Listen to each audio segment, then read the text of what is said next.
नमस्कार, welcome to honest astrologer. और आज मैं एक बहुत इम्पॉर्टेंट टेक्निक आपसे शेयर करने वाला हूँ बुध को बली करने के लिए। और इस चीज़ से मैंने खुद ने बहुत स्ट्रगल किया है, बहुत प्रॉब्लम्स झेले हैं। बुध मेरे चार्ट में बहुत इंपॉर्टेंट प्लैनेट है।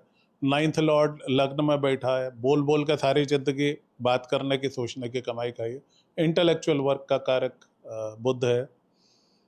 And Budh is also the planet of victory. और आने वाले टाइम में बुध पे बहुत सारे वीडियोस बनाने वाला हूँ। मैं मेड अप माई माइंड, बुध महादशा बनेगा और बुध पे बहुत कुछ करेंगे। That is what I feel like. मेरे बहुत टाइम बाद बुद्ध देव की थोड़ी कृपा महसूस हो रही है। सो बुध को स्टार्ट करने के लिए, ठीक है, आप पन्ना पहन सकते हैं। आप देख सकते हैं मैंने 2 पहने हैं। आप हरे कपड़े, हरा बुध का कलर है, आप जो है हरे कपड़े पहन सकते हैं। हरी बोतल का, कांच की बोतल, प्लास्टिक नहीं, कांच की हरी बोतल में पानी पी सकते हैं। That can help. इसके अलावा ठीक है, कुछ मंत्र हैं, आप बुद्ध मंत्र कर सकते हैं, गणेश जी की पूजा कर सकते हैं। जो चीज़ें 2-3 मैंने सबसे ज़्यादा महसूस करी, जिससे कि मुझे काफ़ी लाभ हुआ और मैंने बहुत स्ट्रगल किया इस पे। केतु पीरियड में मुझे स्लीप एपनिया था, फिर कोविड टाइम के आसपास एलर्जी हुई, जिससे नेजल ब्लॉकेज बहुत होती है। बुध को दिमाग का कारक और फेफड़ों का कारक बताया गया। मैं सोचता था भाई ये क्या कनेक्शन है। जब भी मुझे स्लीप एपनिया हो तब समझ में आया कनेक्शन क्या है। स्लीप एपनिया में क्या होता है, आप सांस ठीक से नहीं ले पाते तो सांस दिमाग तक नहीं पहुंचती, बुद्धि तक नहीं पहुंचती। अब जब सांस नहीं पहुंच रही बुद्धि तक, और हमारी पूरी बॉडी का 40% ऑक्सीजन सिर्फ ब्रेन को चाहिए होता है, तो जब ऑक्सीजन नहीं पहुंचती तो आपका ब्रेन मरने लगता है, स्टार्व होने लगता है। मुझे खड़े खड़े कई बार ऐसे चक्कर आने लगते थे, मुझे सिर में भयानक दर्द होता था। फिर मेरे डॉक्टर्स का मैं आज तक धन्यवादी हूँ, जिनकी मदद से मैं उन सब चीज़ों को रिकवर कर पाया। एक चीज़ ने पर्टिकुलरली मेरी हेल्प करी, that was good amount of juices, खासतौर पे carrot juice. So please check with your doctor. Doctor से बगैर पूछे कोई भी चीज़ जो मैं बता रहा हूँ उसको मत कीजिएगा। यू मस्ट इंश्योर कि it is good for you. दूसरी चीज़ वॉज ब्रीदिंग एक्सरसाइज। एक सिंपल सी चीज़ है, मुंह बंद करके नाक से सांस लें, और ज़्यादा गहरी सांस नहीं लेनी। गहरी सांस का हमने पूरा वो बना रखा है इंडस्ट्री, बट एक्चुअली जब भी आप बहुत रिलैक्स होंगे आप देखेंगे सांस थोड़ा धीमे चल रही है।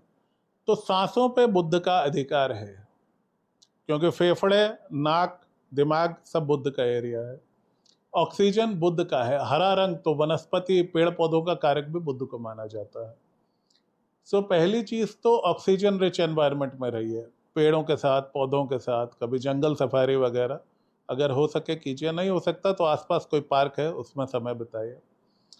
दूसरी चीज, किसी अच्छे योगाचार्य से ब्रीदिंग टेक्निक को सीखें, पर्टिकुलरली प्राणायाम, कि एक सांस से रख खींच के थोड़ा समय रख के दूसरे सांस से निकालना है। दूसरे एक चीज होती है जिसको कहते हैं Buteyko breathing, you can look for it. एक किताब थी the oxygen advantage, one of my personal favourite books.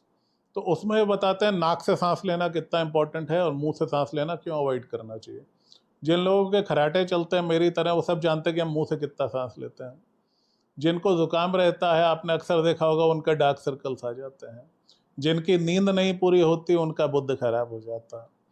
सो अपनी सांस को क्लियर, क्लीन, स्लो रखने का प्रयास करें। आपको लगेगा आपका दिमाग बिल्कुल रिफ्रेश हो गया है। तो मुझसे जब भी बन पड़ता है, मैं ये ब्रीदिंग एक्सरसाइजेस थोड़ा बहुत करता हूँ। और अपने डॉक्टर, अपने डेंटिस्ट की सलाह लें ये करने से पहले। बट जो भी आपको सूट करे, अनुलोम विलोम, प्राणायाम, बहुत से ऐसे होते हैं। मैं कोई योगाचार्य नहीं हूँ, मेरी शरीर देख कर लगी गया होगा आपको कि योगा से मेरा कोई खास लेन देन रहा नहीं। बट हाँ, मैंने ब्रीदिंग एक्सरसाइजेस की हैं और उन्होंने बहुत हेल्प किया है मेरा।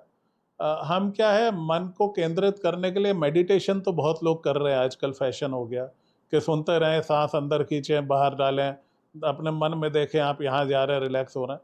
लेकिन मेडिटेशन के दौरान अगर खर्राटे चल रहे तो फिर प्रॉब्लम आएगा। So breathing is the essence of mental growth and mercury, Buddha. So फेफड़ों और दिमाग का मालिक एक ही है, उस कनेक्शन को आपस में चर्निंग करने दीजिए, ensure that you sit in good oxygen environment, और अपने आसपास पेड़ पौधे लगाएं, वो भी एक बुद्ध का उपाय है। और जितनी अच्छी प्राणवायु, जितनी अच्छी ऑक्सीजन, जितने क्लीन एयर में आप रह सकेंगे, आपका बुद्ध, आपका दिमाग दोनों उतना तेज होंगे।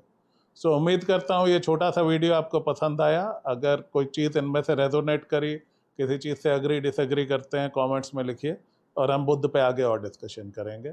जय बुद्ध देव।